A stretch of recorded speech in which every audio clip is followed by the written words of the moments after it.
Hello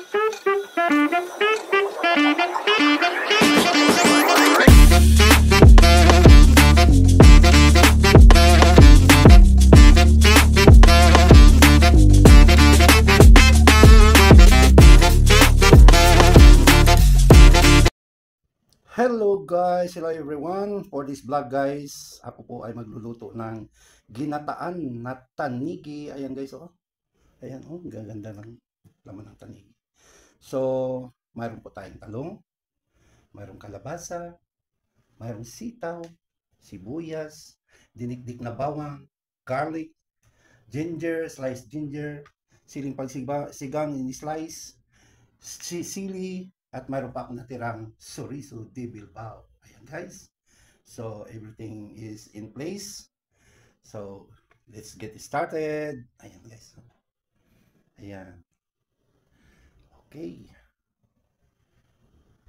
Ayan guys, mainit na yung mantika guys at umpisahan na nating lutuin muna ang mga talong. Masyadong matilamsik guys. Ayan.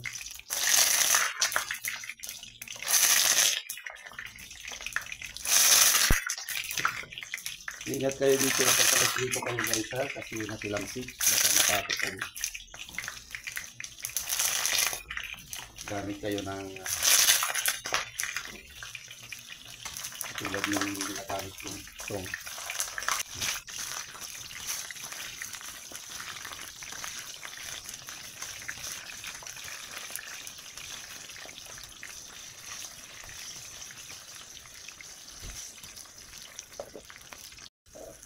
Yan guys, okay na ito guys.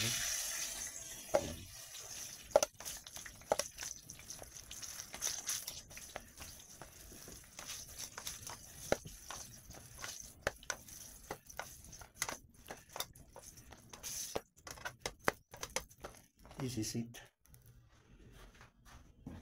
Set aside natin yung guys at tayo magpiprito na ng taniki. Lagyan ko na ng asin ito guys.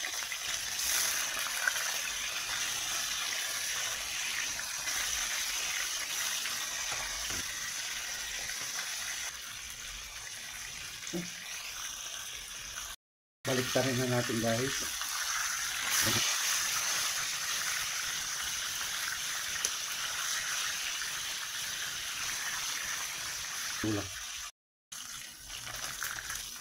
Okay na ito guys. Ilutuin pa naman natin ito.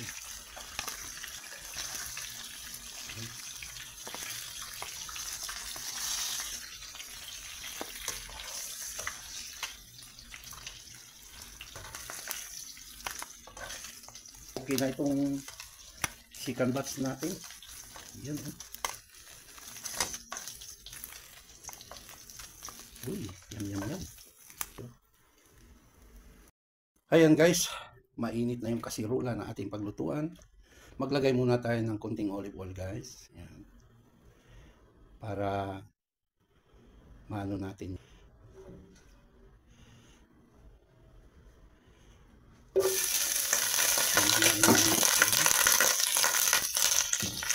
Para ma-extract natin yung kanyang flavor at aroma.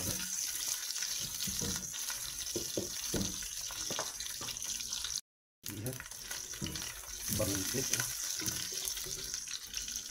At ilagay natin yung butter.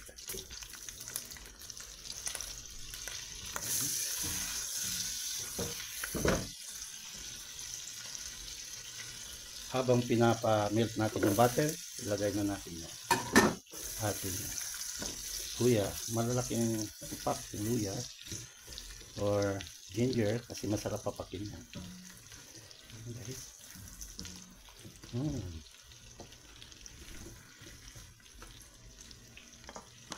So dito niya makikita sa Manny's version ang mga ganitong mga luto guys. Lagay natin itong dinikdik na bawang guys. Yan. Hindi ko na pinino, dinikdik lang. Yan. Siyempre kasunod na yan, sili. But it is optional guys, only for those accustomed to eat hot and spicy foods.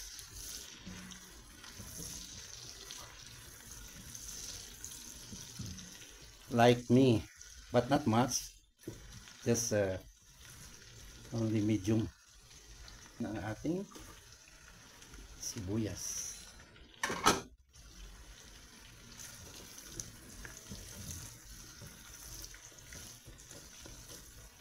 Okay. Let's cover it and wait until the onions will translucent. Okay guys. Yan guys, oh. Translucent na guys. Oh. Naghalo na yung aroma at saka yung flavor na. So, riso de Bilbao, lagyan natin ng ground black pepper. Yan. Little of seasoning. 1 tablespoon.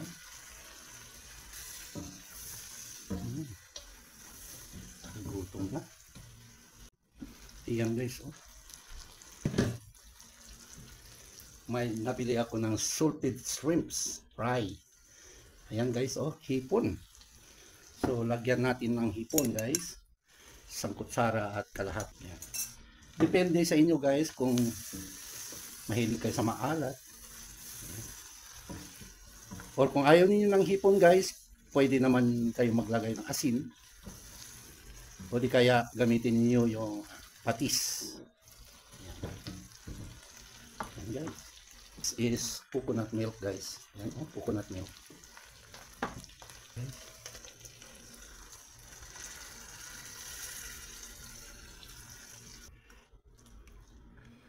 Yun. Huy. Ng bahagya guys. Yan. Ilagyan ko ng tubig guys, sayang. Mahal pa naman itong klase. Yan. High heat tayo. Yan. Tulo pa guys. Tingnan natin. Yan. Kumukulo. Maglagay pala ako ng pork cube guys, ha. Yan. Optional kung gusto niyo. Kung ayaw niyo, huwag niyo lagyan. Lagay ko na itong kalabasa. Kasi matagal maluto ito. Takpan. Kumukulo na guys.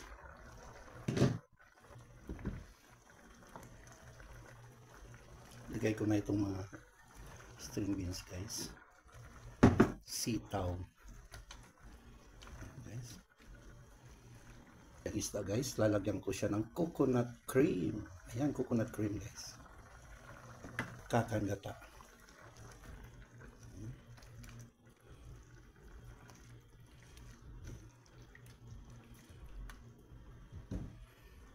Ilagay na natin ang para sabay-sabay na sila.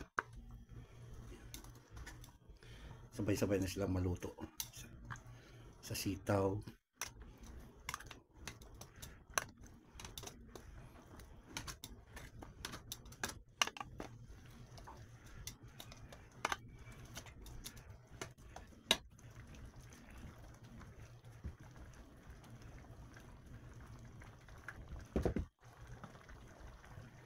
Let's cover and get it boiled. Ayan.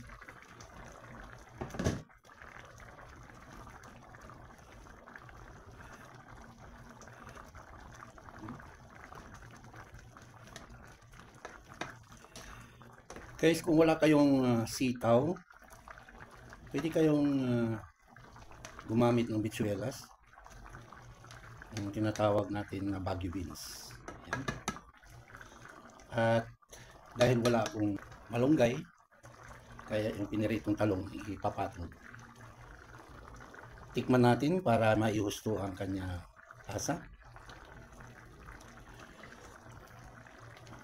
Wow! Pero maglagay lang ako ng katiting na sugar guys, pang balanse. Ayan. Katiting nga.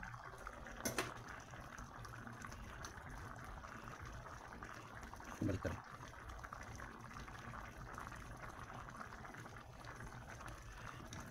Di ba kayo natatakam nito guys?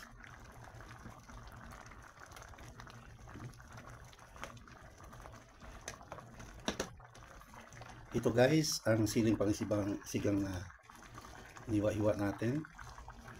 Bicol Express na to guys.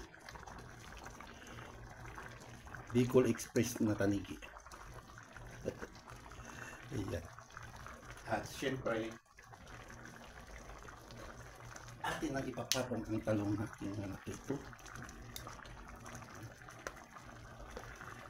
Kasi kapag hindi pa natin ito ihalo, masisira na yung talong sayang. Ang mahal ng sitaw ngayon guys, dito sa Saudi.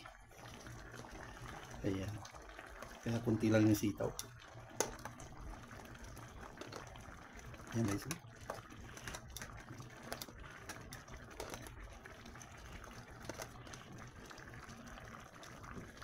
Manis version.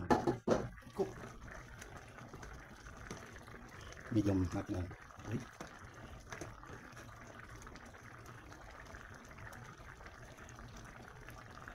Natin guys. And mga 2 minutes. Ayan guys, oh. Tayo mag plating. Ayan. Free. Ayan guys, oh.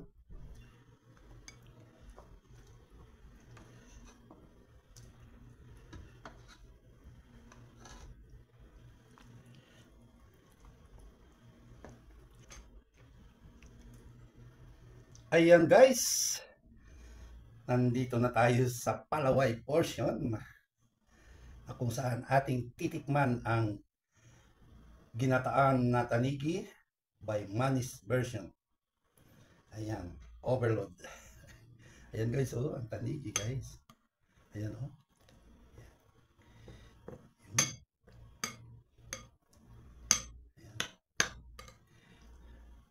Gravy guys ang ating sabaw kasi meron siyang coconut cream. Yan, lagay natin dito sa ating kanin. Tamang-tama yung kanin ko, baha. Oh. Piniritong talong. Ayan. Ayan, so. Ayan, first bite for you guys.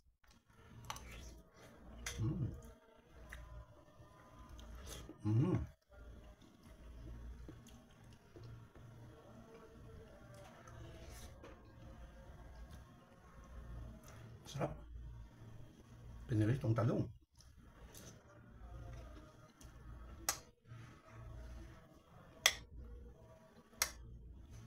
Yun, tanigi.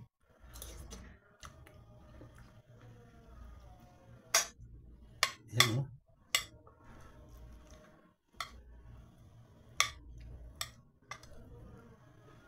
Yan.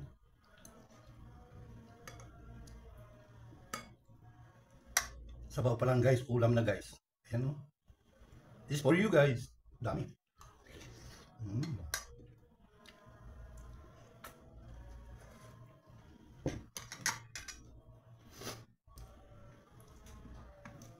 Alright. Maraming salamat. Napakasarap guys. Kapag mayroon kayong ganito guys, try nyo magluto ng ganito guys. At ma-prove ninyo guys na talagang super sarap. Napakasarap. Yun sa atin mahal lang yung tanigi guys. Pwede kayong gumamit na ibang isda. Tulad ng tilapia, tulingan, tambakol, yellowfin. Okay guys, thank you so much sa inyong patuloy na pagsusubaybay sa aking mga cooking version na kung saan dito lang ninyo matatagpuan ang kakaibang mga luto. And until next time, God bless us always. Bye for now.